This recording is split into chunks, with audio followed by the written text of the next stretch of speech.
it's like, okay. We've seen Cap's shield, no one cares. Ooh! Oh, I'm gonna burn this place to the ground. I do like that. Big reaction. Big reaction.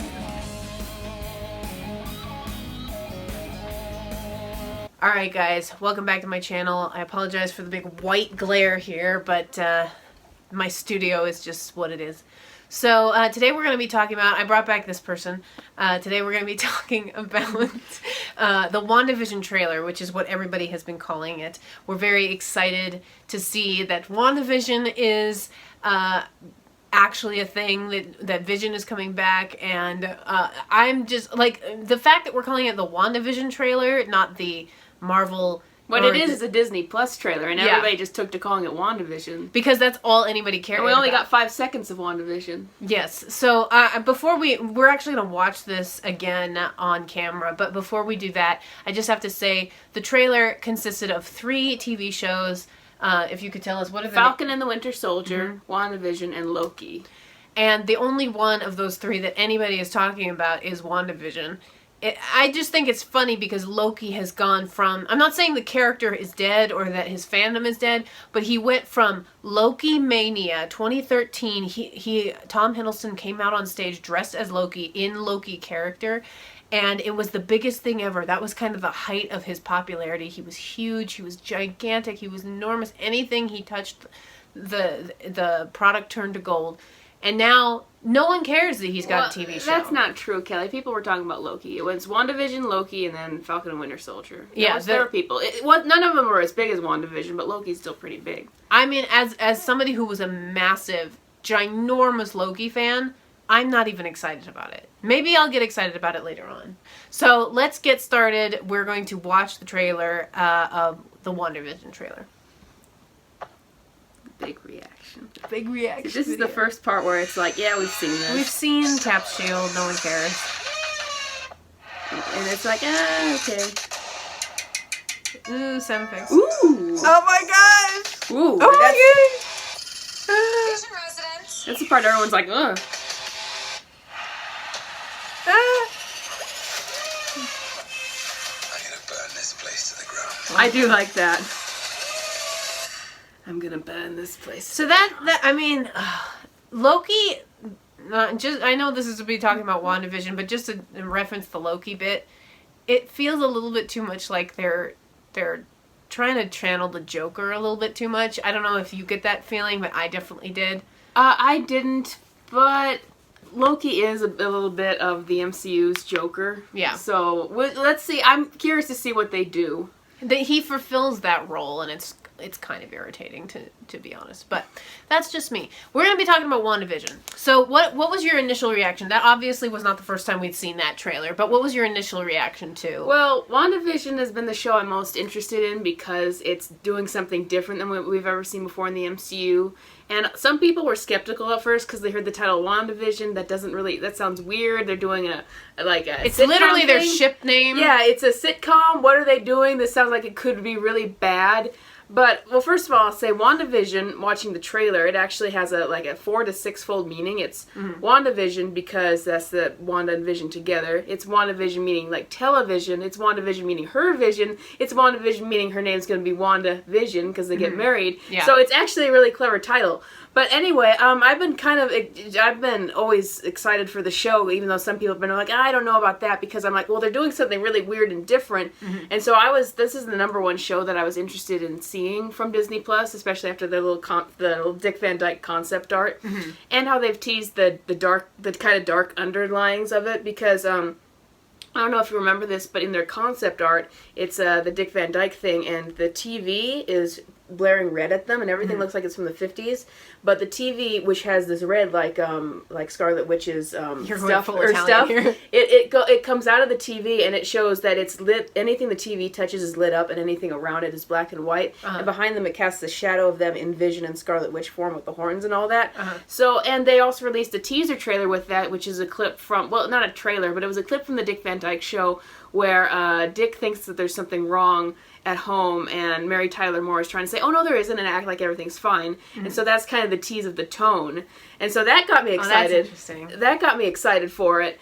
And then so finally... just let me just jump in here a little bit, because I think that the Dick Van Dyke thing is what initially got me interested, but not like, it wasn't like enough to really get me excited. Like, I saw it and I was like, okay, this is different, this is weird, but I don't know how I feel about it. So it's going to be them in the 50s and it's going to be weird. But then seeing this TV spot, basically, because it shows Wanda in all of these different outfits and all of these different scenes from all of these different classic TV sitcoms. She's in the Dick Van Dyke Show. She's in Full House. She's in Roseanne. Family Ties. There was people have been Brady Bunch. People have been pulling out the references. Yeah. So that's what this is just like, for somebody like me who is obsessed with the fashion aspect of, and like the costuming aspect of TV and movies, like obsessed. This is Kelly's dream. This is so exciting. And I'll interject that they say that this show's probably going to win awards because of their costuming. Yeah. That's usually what you do to bait awards. I'm so excited for the costuming. It just, every little piece of it. So I'm going to get the 1950s, we're going to get the 70s, we're going to get the 80s and 90s. It's going to be so good. And then on top of that, the thing that's most intriguing, that makes me more interested in it than I was when I just thought, oh, it's going to be them in the 50s. What is this? It's implied that this is Wanda's basically fantasy life that she's trying to live now that Vision is gone. She's trying to live it through her magic. So she, even to the point where they get married and have kids and all the rest of it. And so that's what is... that's kind of the dark undertone, and I guess this is supposed to lead into the next Doctor Strange movie. And I'll talk about that in a minute. I just want to finish my reaction. Go ahead. How with me and with everyone on this TV spot, I was looking forward to WandaVision the most for seeing this. In fact, I think this was played up the most because Paul Bettany was talking in interviews. Yeah, I think there's going to be a little tease soon, guys. So they know what people are excited for. But everyone had the same reaction where they're like, it's Marvel when they see Falcon and Winter Soldier, and then they see the flashes of WandaVision. It's like, 1950s, and then they do the flashing thing, and you see her in her classic comic book outfit, and everyone goes, whoa, wow! And you only get 5 seconds of it, but everybody's so excited. People were analyzing it and finding Easter eggs, and so that's why everyone's hyped now, and I'm just really glad because I think it is a weird concept that could have fallen on his face, but everyone has said, yeah, it's weird, but we like it. Yeah, it's a weird in a good way. I have to also note that they're really taking advantage of the fact that it's Elizabeth Olsen that is playing the character, because she is basically a child of the sitcom era. Her sisters were very, very famous for having been, in fact, their careers were launched because they were in a sitcom. That's literally the only reason why her sisters became famous. And she's kind of the offshoot of that. She's like in Endgame when they have a little alternate timeline. Yeah, she's the alternate timeline that became famous later on. Anyway, so they're playing that up, and so we finally get to see Elizabeth Olsen in sitcoms in the way that her sisters were. Tonally it's going to be interesting because they say it's going to be horror mixed with comedy and maybe a little bit of superhero stuff. Yeah. But there's going to be this dark thing, like this mysterious, because sitcoms tend to be quirky and campy and feel good and jokey and weird, and there's something about them that's almost off-putting, but then everybody obsesses over them. And so to have this little dark, something's not quite right, it just makes me so excited. And to me, that's what makes a lot of horror work, because it's like for me, I know people have different opinions, but for me, what makes a lot of horror work is when you make it look innocent or feel innocent and familiar, and then you have the dark undertones. Yeah. It's like Norman Bates. He acts friendly, and then he stabs you. Yeah, I mean, I was going to say they take an innocent concept like someone's mother, which is supposed to be the most innocent safety net. Yeah, the safety net, the security blanket, whatever it happens to be, and then they turn her into this murderous individual in Psycho. So that's why I'm so excited for I think this is a good time to transition into the comic book history of this story. So obviously this is, I want to say loosely based. It isn't, but it is. It's taking a story. It's like Cinderella or Red Riding Hood. They take the same story and they do it a bit differently. And if you didn't believe that Theresa was also Italian, you can notice that the hands are happening. Yes, anyway, off topic. Anyway, so this is primarily based off of the House of M storyline in the comics.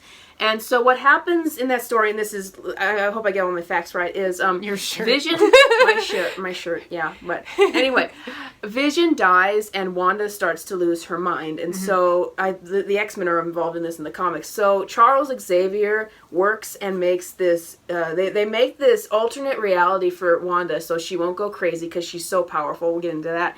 So this alternate reality where everything is perfect for her, where her dad Magneto is a good guy, and her brother is back, and her that would be interesting. And her brother approves of her relationship with Vision, and they have a family, and everything's perfect. And that in the comic, that reality shatters. They aren't able to keep it there, and she absolutely loses her mind. And you have to understand how powerful Wanda is, and she ends up.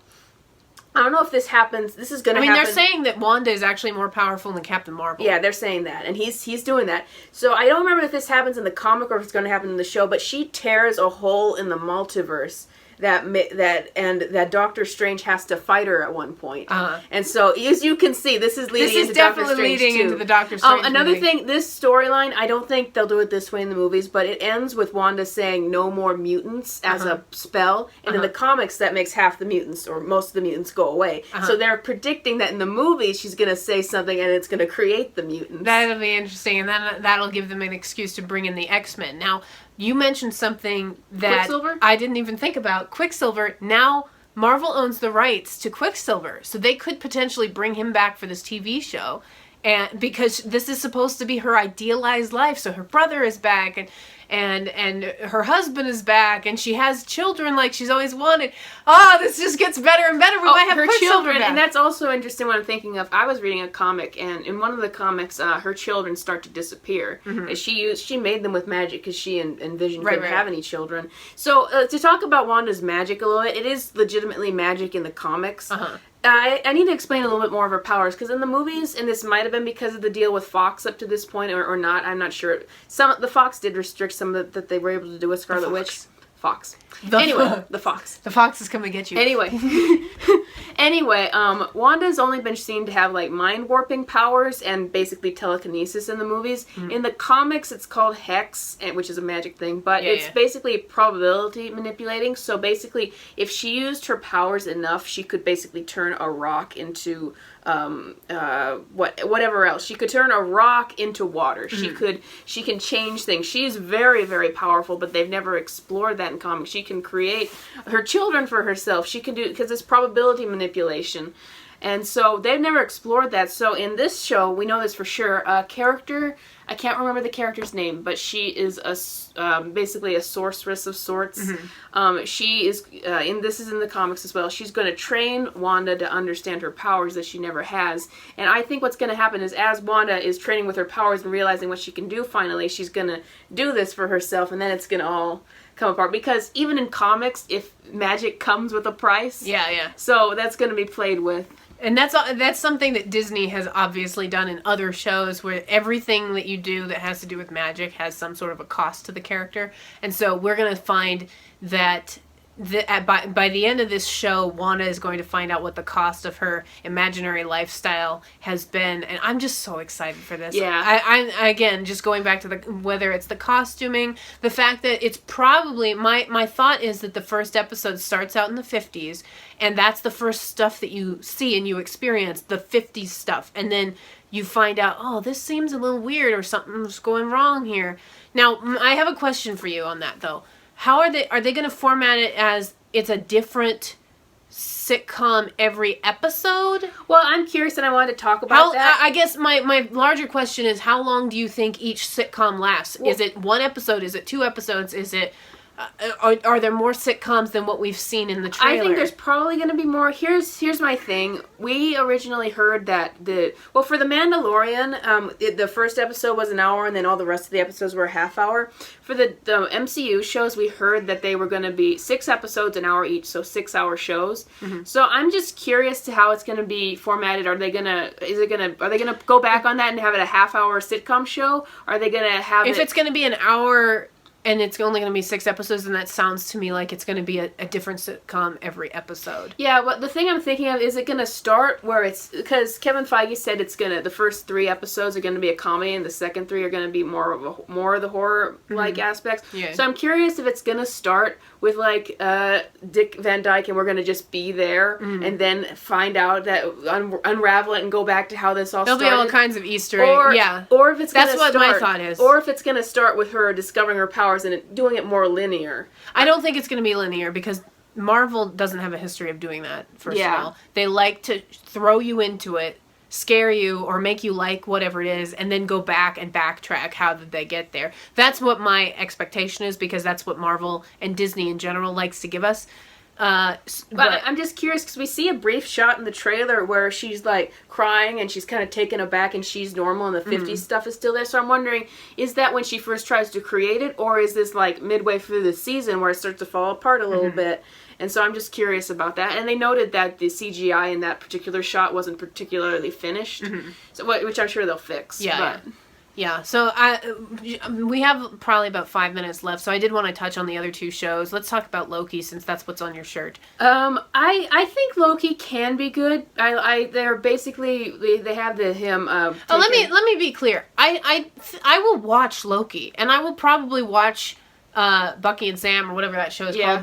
This is a problem when I can't even figure out what the show's name is. But going back to Loki, I will be watching these shows. I'm not saying that these are going to be failures that I'm not going to watch. I'm just not as excited about it as I was about WandaVision. I just think Loki, I think it's going to, right now where I'm standing, I think it's going to be okay at least. I hope it's going to be good.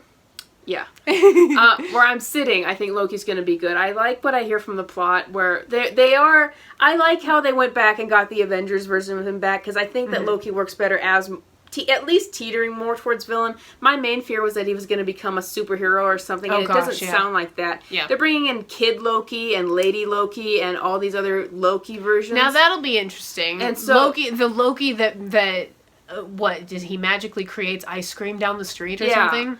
So they're doing stuff. That'll be interesting. Another multiverse. He turns himself into a woman. Yeah, it's a show that kind of they've got him arrested by the TVA, which in the comics is somebody who goes and takes time anomalies or potential harms, and so I think that'll be interesting. The only show I'm really worried about is Falcon and the Winter Solider, because of the political stuff that they've made it going to be about U.S. agent becoming the new Captain America because they don't want a black person. And here's some history. Here's some history. So there is a story in comics where Captain America dies, and they need to get a new Captain America, and they give it to U.S. agent in that. And there is a comic where a black guy who's supposedly on the Senate in that comic says, well, we can't have Falcon. America's not ready for a black president. So this is basically a very out of touch. Black Captain America. Yeah. So, black president. Anyway, so this is a very out-of-touch comic that kind of just fell through the cracks because at the time it was late 80s, early 90s. Yeah, it would have made sense 20, 30, 40 years ago to do something like that. But now society is so far beyond that, to the point where if you even suggested that having a black Captain America would be a problem, you are literally ostracized. You could lose your job for suggesting something like that. And so that's why it's insulting to the audience to say that anybody in the United States government would say, we can't have a black Captain America. And that's what I'm worried about. I'm worried they're going to say people don't like this because they're racist. No, people don't like it because you're treating them stupid. Yeah, you're treating them like they're idiots. We're not idiots. We know what society is like nowadays. The only thing I feel like this could salvage it, I don't mind the idea that Captain America has the person he wants to give the shield to, and then the U.S. government has their own idea of a person. Yeah, that's fair. My only problem is that if they make it about race. Yeah. Because that just it tells us that we have to suspend all disbelief. We have to suspend all of our knowledge of what real life is today and what real life is in the government. And we would have to pretend like Barack Obama never happened? Like, are you kidding me? I mean, you if they guys? just have it, because I like the idea that Captain America was a government creation initially, and they say, well, we need to take, especially coming after Civil War, we need to take Captain America back for ourselves. and we need make to him control the way the he narrative. wants to, and Exactly. we need to have him under our orders and telling him what to do. I don't mind that, and I think that could be interesting. Yeah. Don't make it about race, though. No, if they make it about race, then it's a big problem, and I would be very upset, and that would be a big reason why I would potentially not watch it if they actually went that route.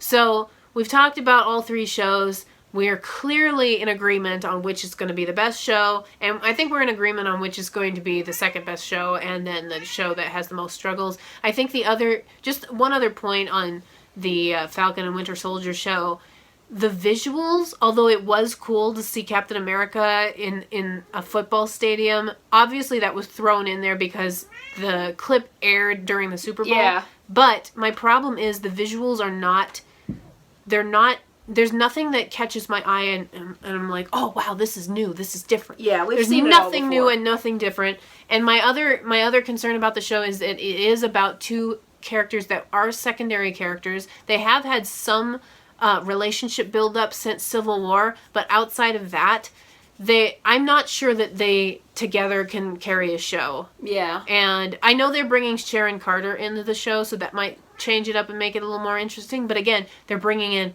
another secondary, if not tertiary character that wasn't really in the movies that much. I just don't know if they can carry it, but we'll see what happens. I have one last thing to say before we close. WandaVision is coming out in early December, and obviously Doctor Strange 2 is in May. So I'm predicting that we get the 6 episodes. Maybe 6 episodes would be too late because they're released weekly. But we get them, and at the end or near the end, then we get a Doctor Strange trailer. Because they say that this show is directly leading into Doctor Strange, and you have to watch WandaVision to understand. And now you guys can get some information from this kitten right here, who is very, very seriously involved in all things TV and movies, and she will tell you. Go ahead and tell the audience. Okay, she's not having any of it. Alright, so thank you guys for watching the episode. Please like this video, subscribe to the channel, turn on the dang notification bell for crying out loud. Spit in the YouTube spittoon. So subscribe to JesterBell for comic reviews. Go ahead and subscribe to her channel over at JesterBell. And follow us both on Twitter if you aren't already. I can't imagine that you're not because you're finding this video through Twitter most likely. But anyway, that's my story. Leave us a comment if you like this video, and also let us know what you think of the WandaVision trailer, because I'm really actually interested in what people's theories are. They get me excited, okay? Let's get going. Alright, well, I will talk to you guys on the next episode.